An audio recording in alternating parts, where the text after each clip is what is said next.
조금 오래된 이야기입니다. 초등학교 3학년 때 일입니다. 어렸을 적 저희 집은 4인 가족의 방이 2개인 집에서 살고 있었습니다.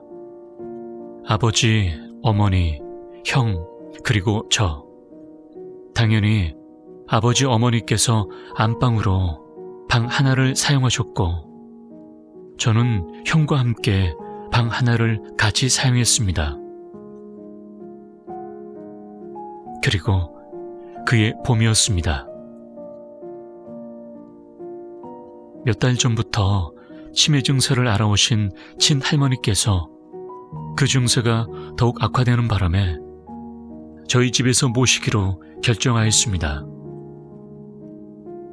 결국 형은 안방에서 지내게 되었고 저는 할머니와 함께 작은 방에서 같이 생활했습니다. 아직 사춘기 때도 아니었고 할머니를 좋아했던 관계로 전 큰 불편함 없이 생활할 수 있었습니다.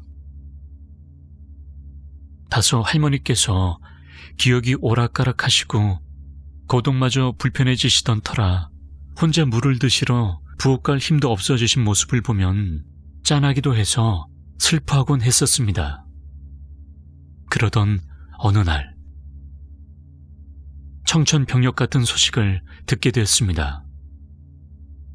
할머니께서 치매, 폐암까지 걸리신 것이었습니다. 치매 증세를 겪으시기 전에는 평소 담배를 피우시던 할머니였기 때문에 설마 했던 문제가 현실이 되어버렸습니다. 이미 말기로 접어든 폐암은 할머니의 몸을 더욱 힘들게 하였고 노쇠의 병마까지 겹쳐서 할머니는 날이 갈수록 힘들어 하셨습니다.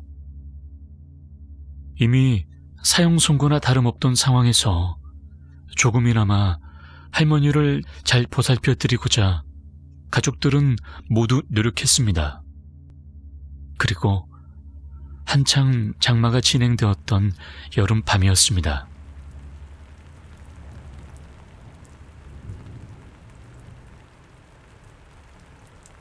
여느 때와 같이 밤 10시쯤 할머니와 함께 잠이 들었습니다.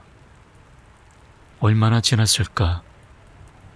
곤히 자고 있던 저를 누군가 흔드는 것이었습니다.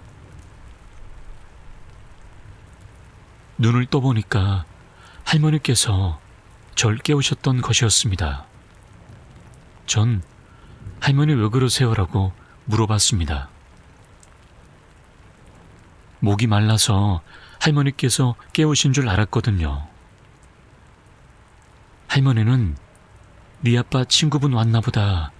문 열어드려라 빨리 라고 말씀하셨습니다. 할머니는 아빠 친구분이 오셨다면서 손가락을 가리켰습니다. 손가락이 가리킨 곳은 창문이었습니다. 저희 집은 2층 집이었기 때문이었죠. 전 멍하니 창문을 바라봤습니다. 당시 마당엔 나무가 심어져 있었고 비바람으로 인해 창문에 덜컹거리는 소리와 나뭇가지 흔들리는 소리가 세차게 휘몰아치고 있었습니다. 전 할머니, 거긴 창문이에요. 그 당시에 저는 할머니께서 쇠약으로 인해서 헛것을 보신 거라고 생각했습니다. 할머니는 대답 없이 가만히 누워 계시더니 이내 다시 잠이 드셨습니다. 그리고 저도 다시 잠이 들었죠.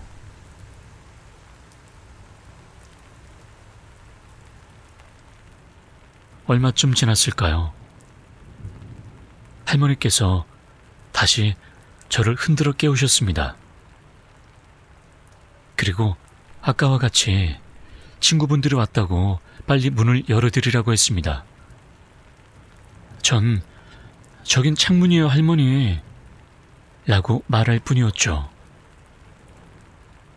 그런 식으로 할머니는 저를 3-4번 정도 깨우셨습니다. 그래서 저도 슬슬 짜증이 밀려오기 시작했죠. 그리고 또다시 아빠 친구분들 오셨으니까 빨리 문을 열어드리라고 말하는 것이었습니다. 말이 끝나기 무섭게 할머니께서는 침상에서 일어나려고 하는 것이었습니다. 전 할머니를 말리며 저긴 창문이라고 아무것도 없다고 말했습니다. 할머니는 현관 앞에 서 계신다면서 나 좀 일으켜 다오라고 말씀하셨습니다. 이번에는 창문이 아니었던 것입니다. 그리고 직접 나가보시겠다고 고집을 피우셨죠. 저의 만류에도 불구하고 끝내 가시겠다고 하여 할머니를 부축하고 현관문으로 향했습니다. 현관등을 켰고 현관문을 바라봤습니다. 당시 유리로 되어 있던 현관등에는 아무것도 보이지 않았습니다. 전 할머니, 아무것도 없어요.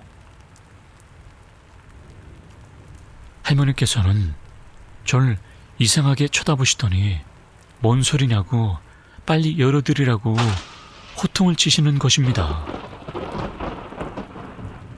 전 잠도 포기하고 장단에 맞춰드린다는 식으로 현관으로 향했습니다. 할머니께서는 힘없이 현관문을 바라보고 서 계셨죠. 그리고 혹시나 하는 마음으로 조심스럽게 현관문을 열었습니다. 누구세요?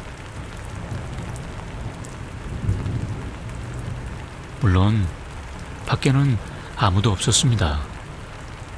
깜깜한 밤하늘에 비바람만 휘몰아치고 있었죠. 전 잠시 밖을 내다보다 다시 현관문을 걸어 잠궜습니다. 할머니, 아무도 없어요. 할머니는 의아하다는 표정 하나 안 지으시더니 빨리 들어가서 자자고 말씀하셨습니다. 전 할머니를 부축하고 다시 침상으로 돌아갔습니다. 어차피 또 깨우시겠지 싶으며 불편한 잠을 청했습니다. 하지만 할머니께서는 그날 밤 저를 다시 깨우지 않으셨습니다. 그렇게 그날 밤 할머니께서 하늘나라로 가셨습니다.